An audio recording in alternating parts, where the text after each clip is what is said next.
Good morning, everyone. This is Cesar Delgado from Back Roads of Illinois on YouTube.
Hey, what's new in the ag world?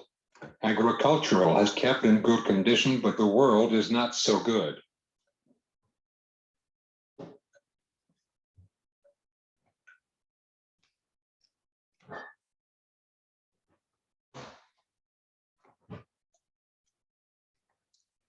Yeah.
My guest on podcast for today is Joe Proudman from UC Davis.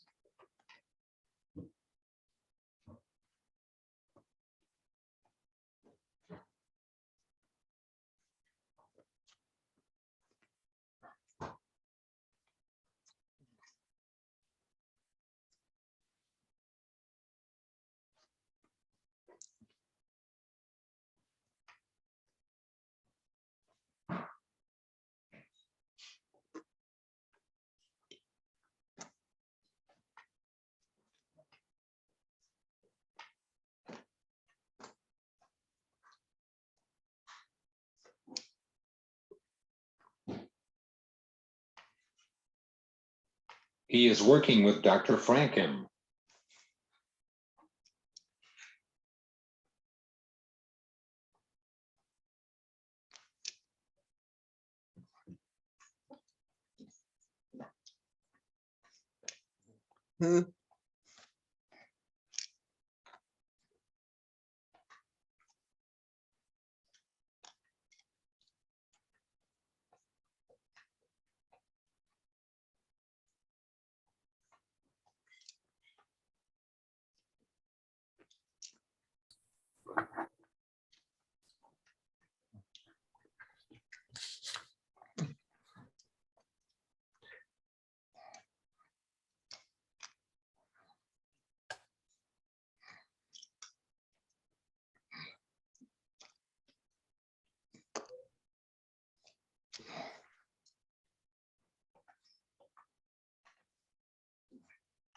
Good morning.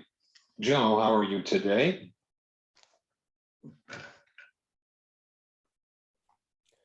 I'm excellent. I'm doing well. How are you doing today, Caesar?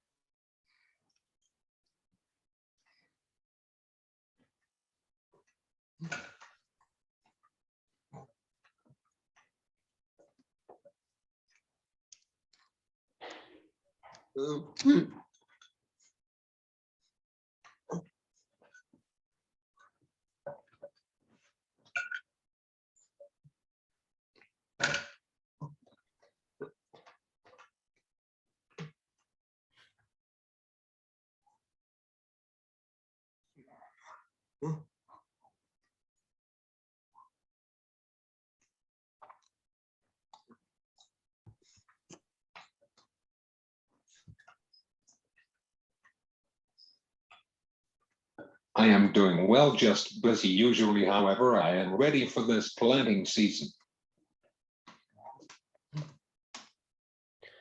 I can understand that. I'm ready for the weather to get a little bit. Well, we're a little fortunate here in California. The weather's been pretty good. Uh, it's been really warm actually lately. So I am ready for spring and summer to get here, though. We haven't had much water, anyways.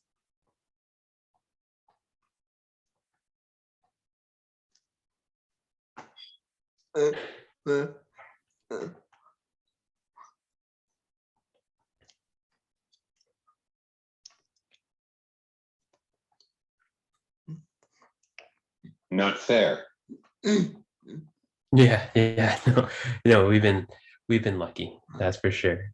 That's for sure.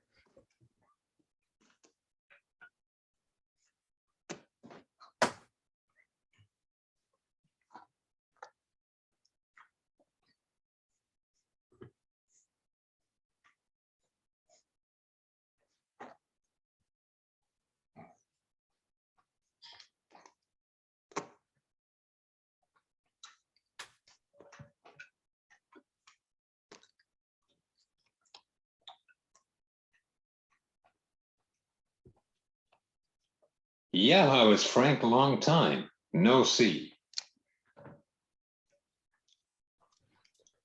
Frank is doing very, very well. He taught last quarter in the fall. So he teaches two classes in the fall and two labs during the week. And then, yeah, I mean, the work with the Clear Center has been quite fantastic. I mean, being able to have a lot of productive talks with partners and collaborators, as well as some research projects have come through.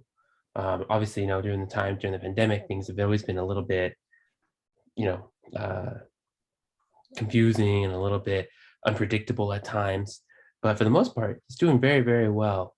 Right now, he is preparing for a trip to go to Uruguay to speak with that country agriculture sector on cattle and climate change, particularly how they can reach climate neutrality, which is kind of based off a white paper we just recently put out. Oh, recent, but back in September, actually put out a paper how the U.S. cattle sectors, that is the beef and dairy sectors, can reach the point in which they're no longer contributing to climate change negatively. So they're not adding any additional warming. And so this is that's called what we call climate neutrality, and it's something that a lot of different regions, a lot of different countries uh, can set as a goal. And in a lot of cases, particularly when you're talking about cattle, it's very achievable because as you and Frank talked about before, methane, the way that methane acts in the atmosphere, which is that the main greenhouse gas that we're concerned with when it comes to cattle, you don't have to get it to net zero methane, right? You can just get to net zero warming, which when we're talking about methane and cattle, we're talking about stable emissions there, stable greenhouse gas emissions. And if we can do that, then we get that point of climate neutrality. We get that, in a pretty feasible manner.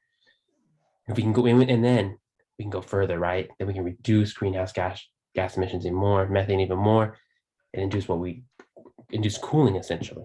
So that's a big part of what Frank's been working on lately. It's really been a core of his work for the past couple of years now.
Yeah, poop is fertilizer, seriously. We have to buy organic fertilizer because the price is very extremely expensive. Yeah, that's a really good point. It's a very good example of how cattle contribute to different aspects of our food production system, right? Like if you have organic food, you need to have you need to have organic fertilizer at the end of the day.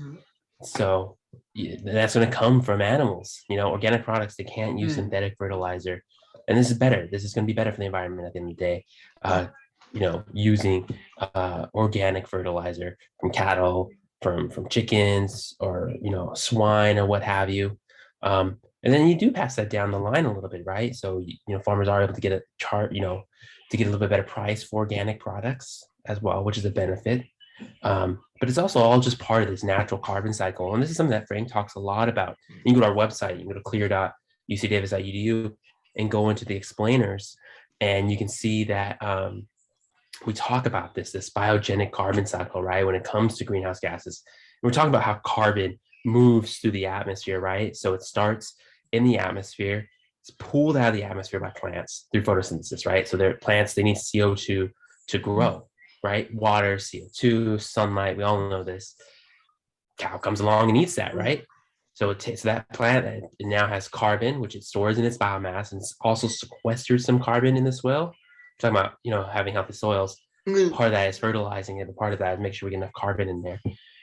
And then as a cow comes and eats that, consumes that plant, it is then that cattle will ruminate, right? It'll eat that plant, and after a little while, it'll belch that out during the rumination process, belch out that carbon in the form of methane, right? That is one of the trade-offs when you're able to take food that we can eat, such as these grasses and carbohydrates and cellulose, is that when cattle does eat it, they convert part of that into high quality protein, and then they belch out methane as a part of that process, part of that digestive process. So that methane goes into the atmosphere. After about 12 years, it meets a radical in the atmosphere and is converted back into CO2. And so we talk about how, and the same thing with the manure. Cows will defecate and have the manure out in the field, the pasture, or use it as fertilizer. Again, that manure, some of that carbon goes back into the soil, some of that carbon is released through the manure. And again, in the form of methane when it's released into the atmosphere like that. Again, and then it meets that radical, converted back into CO2. And we have a carbon cycle right there. Yeah.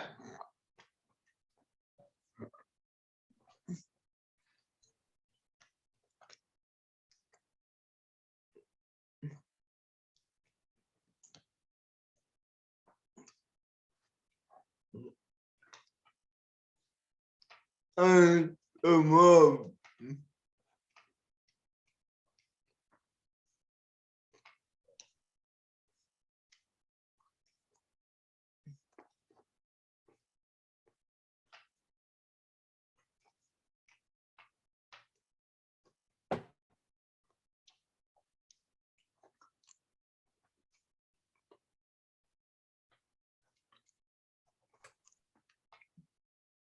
Just tell me about your career, and did you grow up in the farm?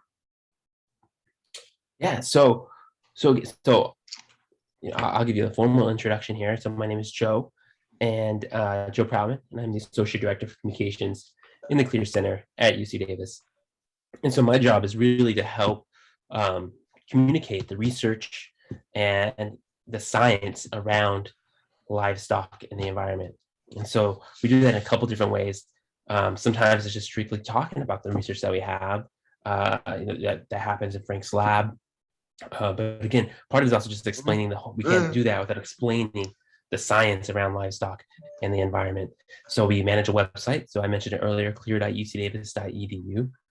We also work with a variety of different organizations, policymakers, the media, to get information out there about why animal agriculture is so critical to our food production systems, and why it's so critical to us, to be able to use land that otherwise couldn't grow crops and convert that into food that people can eat. and people that people really want. And so at the end of the day, though, we got to take that and we got to make that more sustainable. And a large part of that is communication. It's not just the research, because you can do just the research, but if it doesn't get out there, if people don't understand it, the right people, then what point is it? You know, if you put it into an academic journal, you have a couple people read that academic journal, it doesn't mean anything.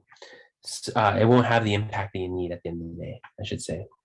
So my career, you know, I'm based, I'm rooted in journalism. That is my foundation as a communicator is in journalism. I started as a journalist in the Central Valley of California, so it's one of the, you know, the country's and the world's most prolific growing regions.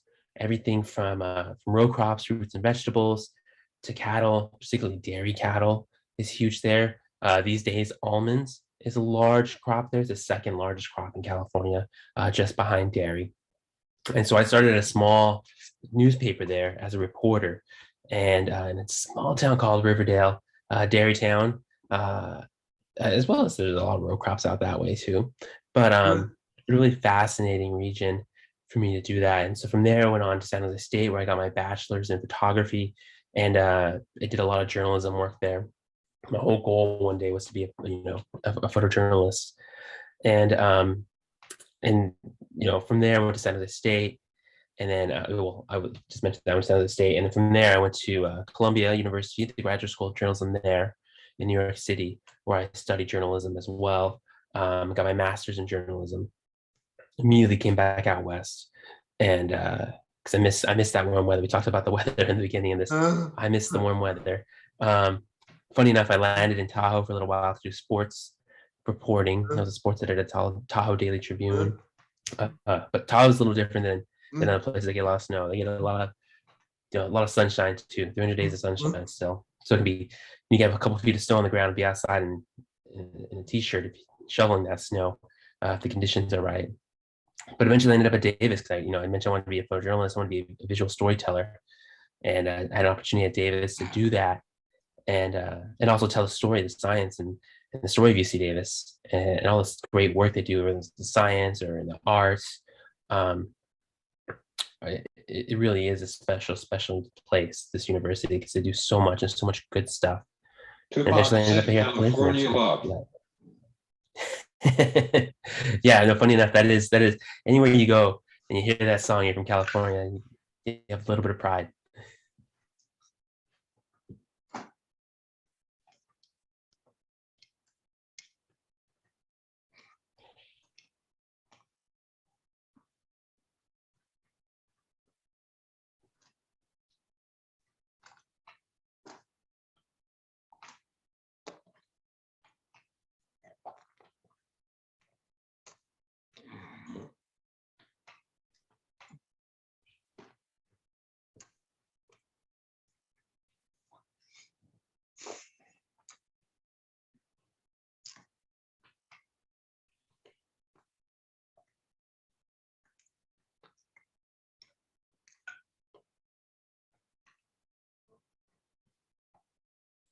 Yeah, that's great to work with the top doctor of the agricultural.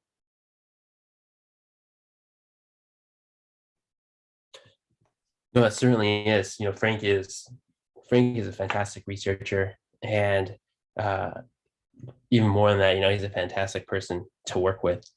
And I feel tremendously lucky to be able to work with him, and his students. His grad students are also fantastic and simply just brilliant people in this space. Past and present grad students, I should say, because they really are doing tremendous things to advance the sustainability, of the agriculture sector, in particular the livestock sector.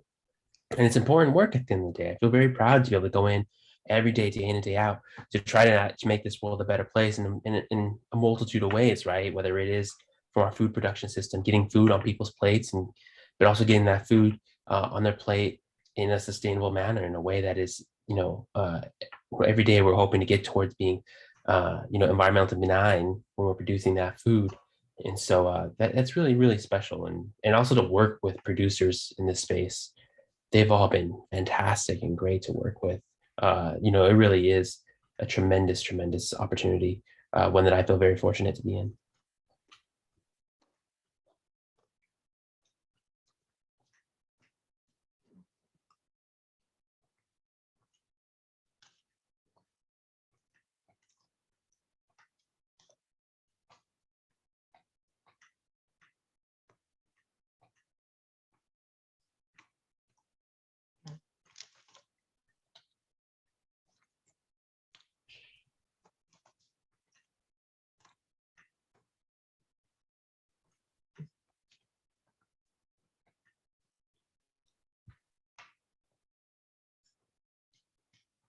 Yeah, climate change is real. Yeah, certainly. And it's becoming a very real problem for a lot of us, particularly if you are a farmer, you probably have seen this, right? Like in how just, everything from weather to the amount of water we get, we're starting to see real impacts of that. And so there's a lot of people trying to solve this, and no matter, which side of the fence you're on, as far as like what the causes are, at the end of the day, you do want to solve climate change.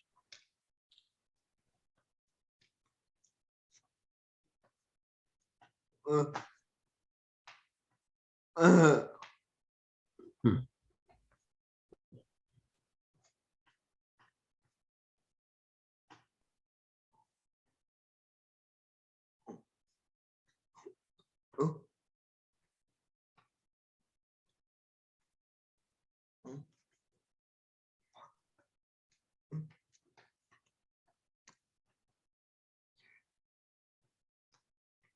uh,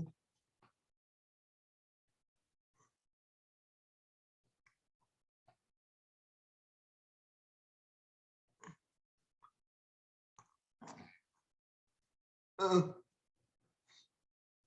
Why is this happening? Because the world is ending or into new era.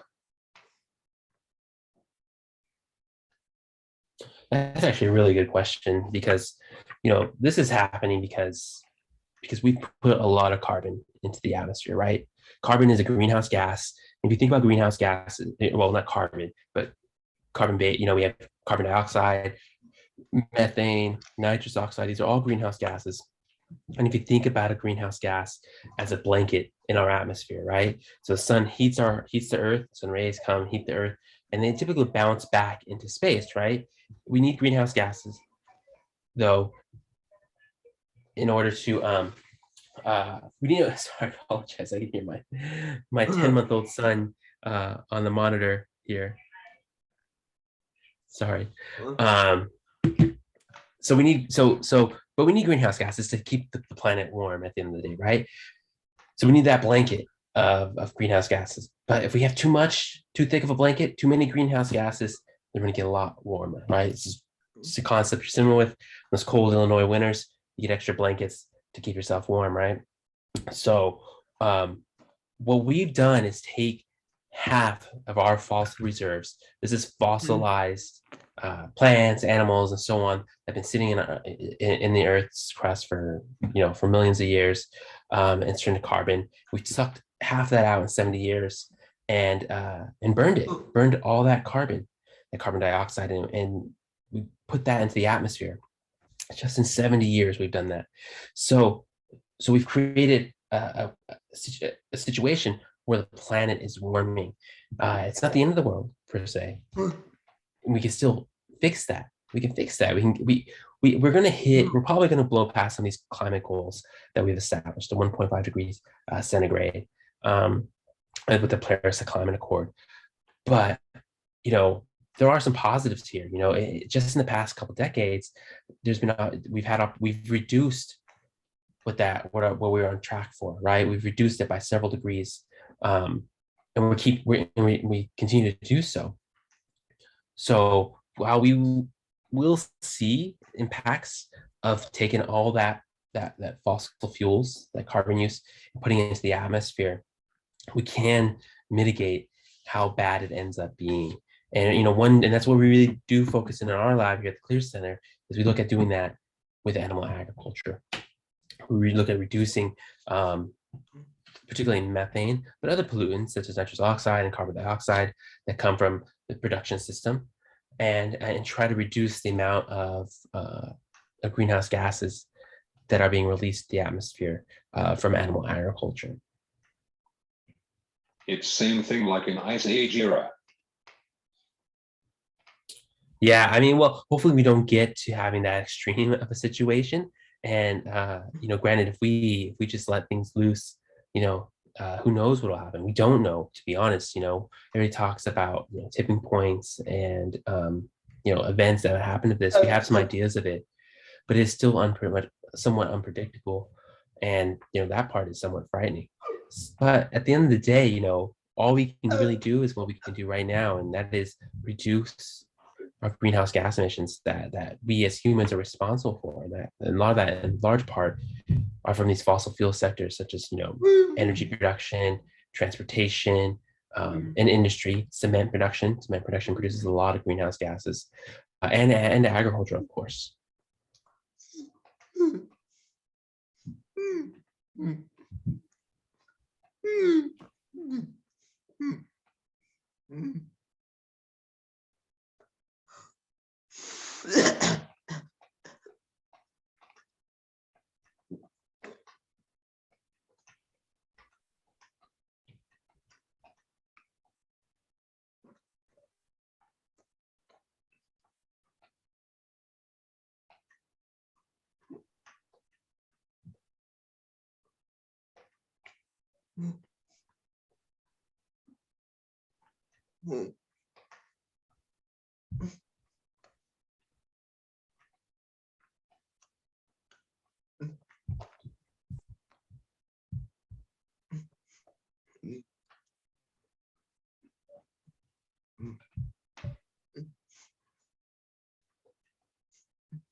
Now, I love to talk about climate change because I was a little boy who to watch the national news. It's not affected me and my family, but now it's real. For example, of the pandemic. Yeah, no, that's actually a really good point. For a long time, there was, a lot of people who maybe didn't deny it, but also just didn't acknowledge it, and as people, when we do this a lot of times in our lives, we kick the can down the road per se, and try to, hope the problem will take care of itself, or that somebody else will take care of the problem. But this is something that, is going to be our greatest challenge of our lifetimes. I mean, we just went through a pandemic, and which was a great challenge. But I think what comes with climate change, if we don't, find solutions to decarbonize our energy sectors, our transportation sectors, to improve, the sustainability of our agriculture sector, we're going to have some very serious problems. And communities that already are underserved, we're going to bear the brunt of that. So, it's something that we really do need to focus on, and take care of, and realize that this is going to come whether we agree on it or not.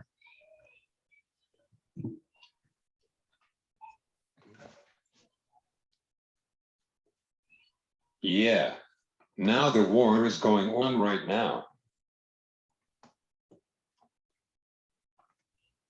Yeah, it's certainly, it's certainly something that we need to address, and it's going to be better to do that than than than a lot of arguing.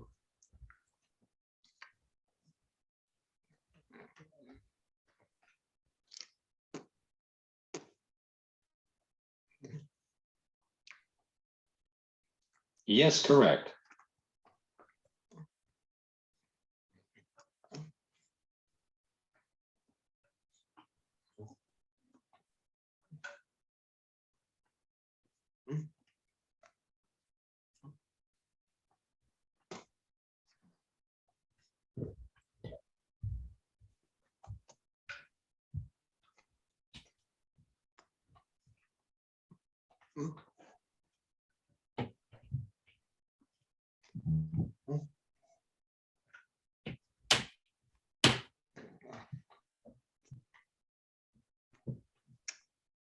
How about cover crops?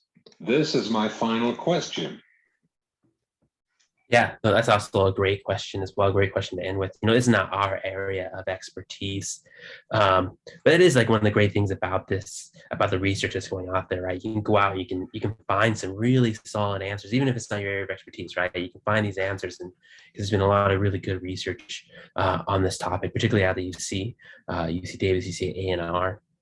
Cover crops do play a role in helping us not only sequester carbon, but also make sure that carbon stays in the ground. And there's different ways you can use that. Obviously, as a farmer, you're going to have to determine what works best for you and your operation, and how you can incorporate some of these climate solutions. But those have been shown to really do some good stuff. Also, low till, or no tilling keeps a lot of that carbon, because every time you till, you mix up the soil and stuff like that. You break up the soil, you're going to release carbon dioxide into the atmosphere. So that's also something to look at as well. But yeah, there's a lot of great research out there that can really help inform those processes for our growers.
What?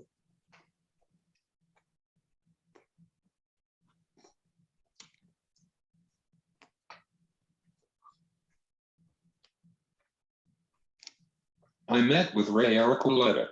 Ray is a good researcher.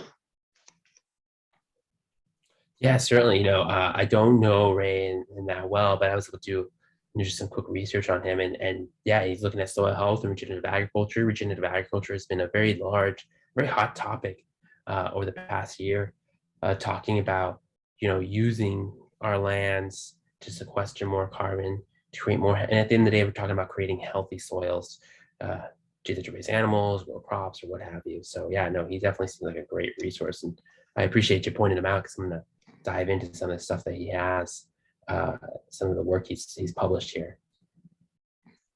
What?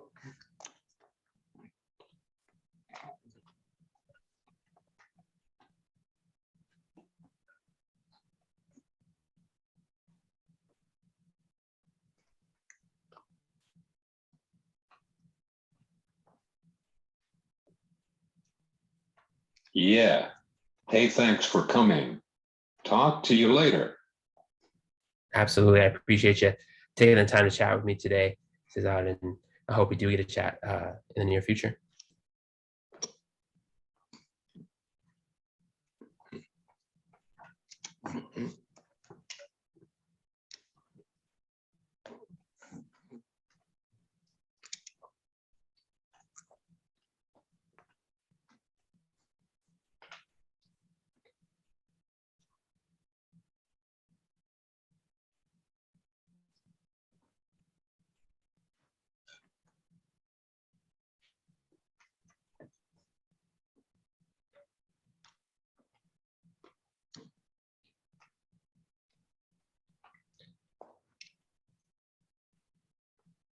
You too, as well. Enjoy your weekend.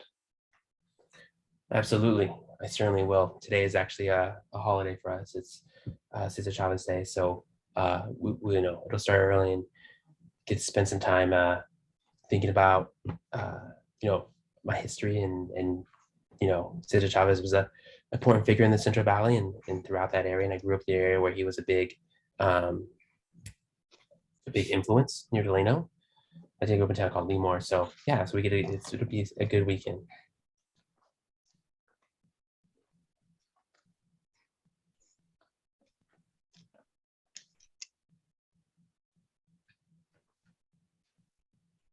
You're Chicano. I am. I identify as Mexican American. I grew up.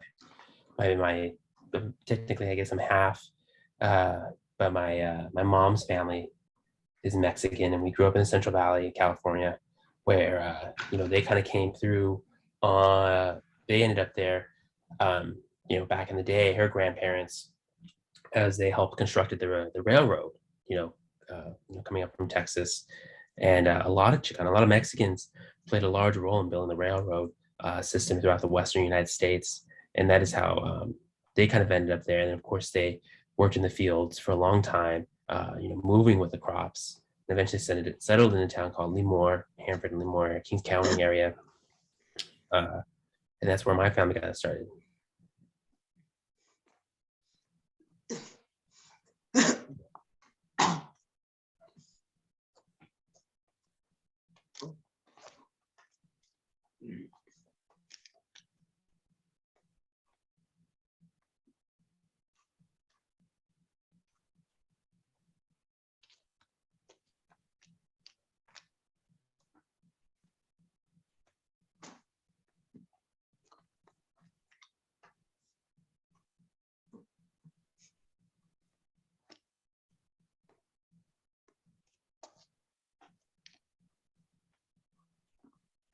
I'm Chicano as well, but Illinois don't use the term.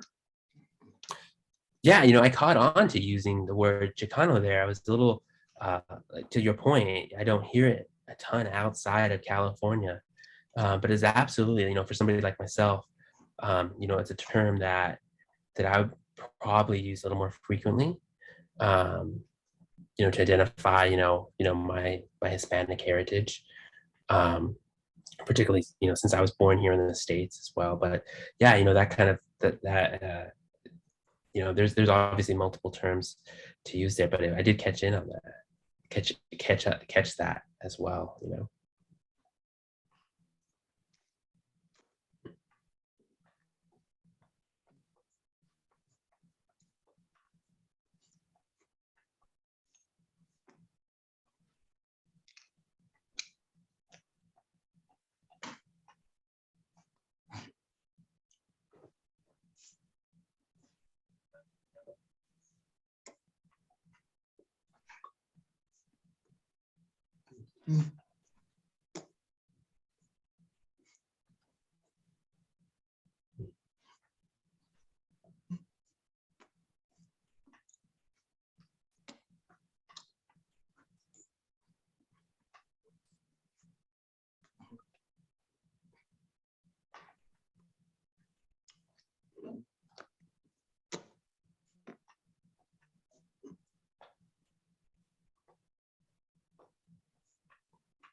My dad was coming from Rosemead.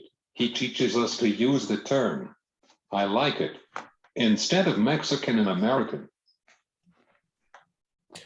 Yeah, it's just a little bit more descriptive in some regards, in that, you can then being much more specific. I do prefer to use that term, but I also have no problem with Mexican American at the end of the day.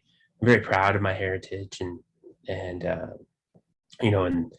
and what my family was able to do and come here. So, yeah, no, I've seen some of your other podcasts where you discuss some of that, And it's actually quite fascinating topic because, at the end of the day, it's come from a people who's played a large role in agriculture throughout the United States. Do you understand Spanish? Un poco. I was, I grew up, I was born here in the States. My mom was born here in the States. My grandmother was born here in the States. And so they're all, Mexican or Hispanic or Chicano. And, when my grandmother was a child, she wasn't permitted to speak Spanish, right? It was a very, in schools, they didn't allow children to speak, their native language. So she didn't learn too much later in life. And my mother was never able to learn. I took several years of Spanish classes recently, and I've gotten to a point where I understand some stuff. But then like I mentioned, I had a 10-month-old son that kind of sidetracked me a little bit. But we're teaching him Spanish. My wife, she's Mexican. She's from Guadalajara, and he's learning Spanish every. So he learns Spanish words, English words, and stuff like that.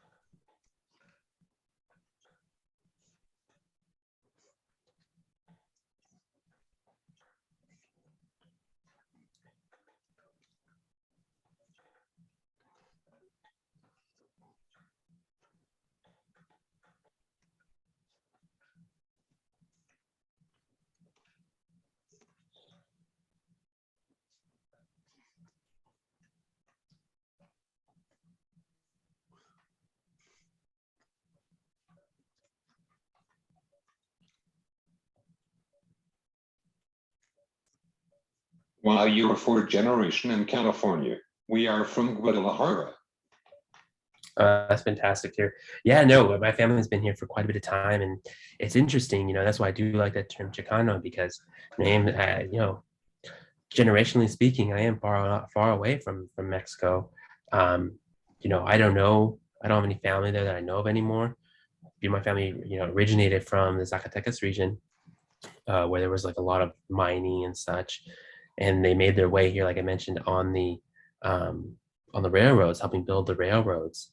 But it is interesting though that my wife and her family being from Guadalajara, and it's for me it's been a great educational experience. Her, my mother-in-law in particular, has been able to teach me quite a bit about Mexico and about Guadalajara, and for that I'm very, very grateful. It's kind of the place I want to go. Like I mentioned, my family's from Zacatecas, but I feel like I have more of a connection to that region, to Guadalajara, because I learned so much about it from my wife's family.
Yeah, My family's still in Mexico, in El Salto, Jalisco, nearby Vincent Fur's ranch in the airport.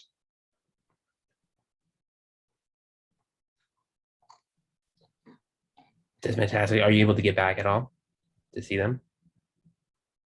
Mm.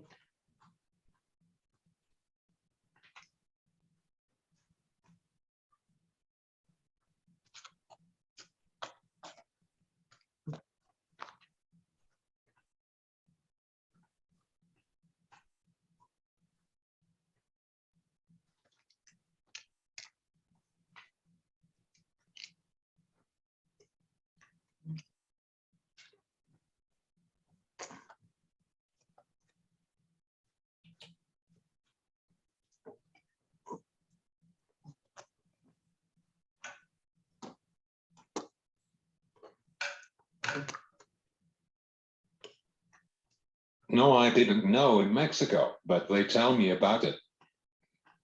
Yeah, no, that's fantastic that you're able to learn about that. And it's such an important, like for me at least, it's been, those stories and this family and the things that, have been shared with me are things that carry with me every single day. So yeah, no, I understand how important that is.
So we could talk for hours, but talk to you later. Have a great day. You too, Cesar, and we'll talk again soon. I look forward to it.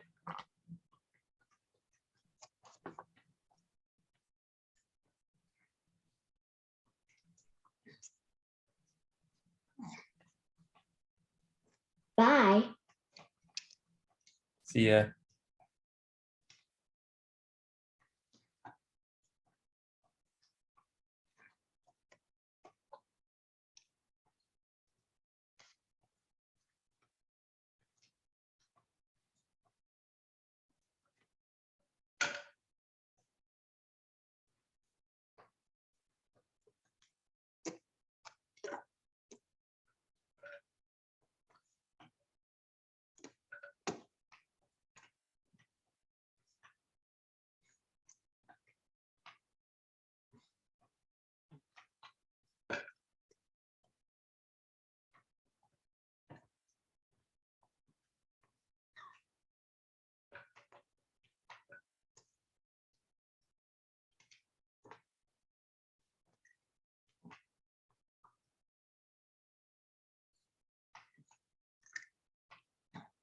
This is Joe Proudman. Please subscribe for my weekly podcast on YouTube.